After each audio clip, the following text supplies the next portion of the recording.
ngày nay mà bà hai bông bồn bông mòn plu nơi Japan á cha miền sườn núi chởn xua tham mấy bàn bông mòn nâng plu chân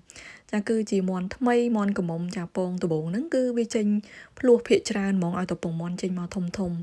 hay bông mòn tụ bông nâng có vi miền tội đấy nè bà tội cứ miền mặc crop không nâng lương nâng á bàn tay bà miền bông mòn na đầy những thống cứ chênh bị crop hay nè khơi bông mòn ní mẹn chặt đãi nè bông bồn មែនតែនចានៅក្នុងហ្នឹងមានពីរគ្រាប់អញ្ចឹងតែម្ដងហើយពងមាន់ភ្លោះអញ្ចឹងនាងខ្ញុំក៏ធ្លាប់បានញ៉ាំនៅស្រុកខ្មែរដែរអាសាទិញគេយកមកធ្វើជាទឹកកឡុក smoothie អីចឹងណាហើយមកជប៉ុននេះគឺបានញ៉ាំពងមាន់ភ្លោះទៀតហើយនៅផ្សារកសិករគឺគេមានលក់ហើយគេសរសេរដាក់ថាពងមាន់នេះគឺអាចមានមួយគ្រាប់ចាស់មិនមែនថាឲ្យតែពងមាន់ធំ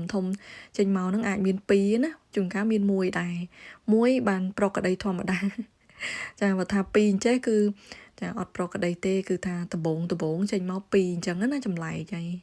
ដូចបែបរបៀបថាមន់គេរៀនពងមកអញ្ចឹងណាហើយពងមន់នៅជប៉ុននេះប្លែក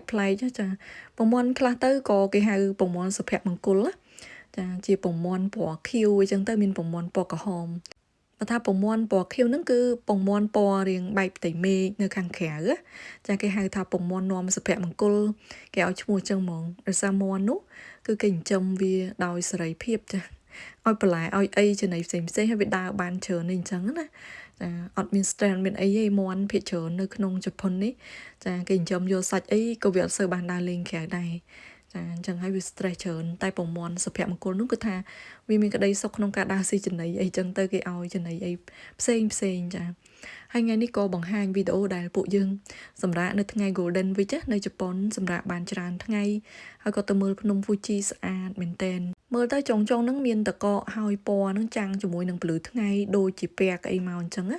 ស្អាតខ្លាំងចាដូច ice cream ដូចក្រែមអីអញ្ចឹងណាបងប្អូនមានពពកបាំងខ្លះភ្នំ Fuji ខែនេះគឺយើងអាចមើលឃើញស្អាតអញ្ចឹងដោយសារមានមេឃរៀងស្រឡះ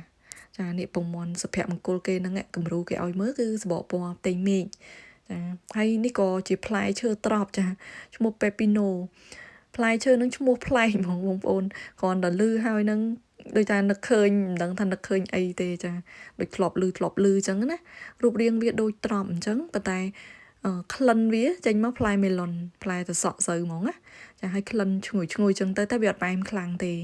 ចាហើយនេះគឺជានំត្រីតៃរបស់ជប៉ុនណាដែលគេមាន snow ស្ដែកក្នុងហ្នឹងប៉ុន្តែត្រីហ្នឹងទូចមែនកន្លែងផ្សេងគេលក់យ៉ាងធំកន្លែងនេះគេធ្វើចេញមកតូចហើយយើងញ៉ាំក្រែមញ៉ាំអីអង្គុយមើលទស្សនវិជ្ជាភ្នំ background នៅខាងក្រៅស្អាតខ្លាំងមែនទែនចាមានផ្ទះជនជាតិជប៉ុនភូមិជនជាតិជប៉ុនណានៅទីក្រុងគេមួយដែរតាមផ្លូវទៅកន្លែងទេសចរណាបងប្អូនភ្នំ Fuji នេះខ្ពស់ជាងភ្នំផ្សេងអញ្ចឹងហើយផ្នែកខាងលើគឺវាមានតកកលើនឹងដោយសារកម្ពស់វាខ្ពស់ខ្លាំងហើយអាកាសធាតុនៅទីនោះក៏ត្រជាក់នៅឡើយទេគេអត់ទាន់បើកឲ្យឡើងទេបើសិនជាចង់ឡើងភ្នំ Fuji តរចូលដល់ខែក្តៅខែ7អីចាឥឡូវនេះគឺមើលពីក្រោមទៅបងប្អូនចាបើសិនណាយើងឡើងទៅគឺថាត្រជាក់កកអត់កើតទេគ្រោះថ្នាក់នេះញ៉ាំក្រែមហើយមកញ៉ាំ strawberry អត់សូវផ្អែមសោះ strawberry គេចុងដៃហើយតូចទៀតពូជនេះគឺមានរសជាតិជូរច្រើនជាងជាតិផ្អែមយើងធ្លាប់តែញ៉ាំ strawberry ផ្អែមមកដល់មកញ៉ាំ strawberry នេះគិតថាអូយចោលលុយហើយ strawberry យើងដាំនៅផ្ទះខ្លួនឯងរៀងផ្អែមជាងនឹងផងចាឆ្ងាញ់ជាងហើយនេះផ្កាស្អាតមែនតើចេញមកចូលកន្លែងលក់ផ្កាទៀតហើយនាំគ្នាមើលចាពូជនេះរយូរហើយចានិយាយទៅរមុខយូរហើយប្លែកប្រមូលយកទៅផ្ទះមានដើមកន្ទឹមផ្លែធំហ្នឹងមួយដើមដែរពិបាករកមែនតើហើយនេះផ្កាទូចខ្ជូតស្អាតមែនតើនេះចេញពីហាងផ្កាមួយចូលម្ដងហាងផ្កាមួយទៀតហើយ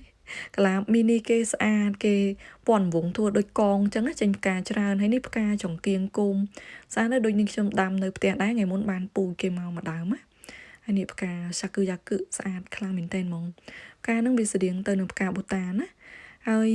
នេះគឺផ្កាប្លែកនឹងខ្ញុំអត់ស្គាល់ឈ្មោះទេ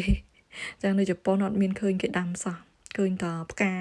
គេដាក់នៅក្នុងថូសម្រាប់លក់ឲ្យយើងអញ្ចឹងណាគេចងបាច់ចងអីហើយផ្កានេះគឺផ្កាអាជីស័យតម្លៃគួរសមដែរចាអរគុណយើងជួបគ្នានៅវីដេអូក្រោយទៀតចាជម្រាបលា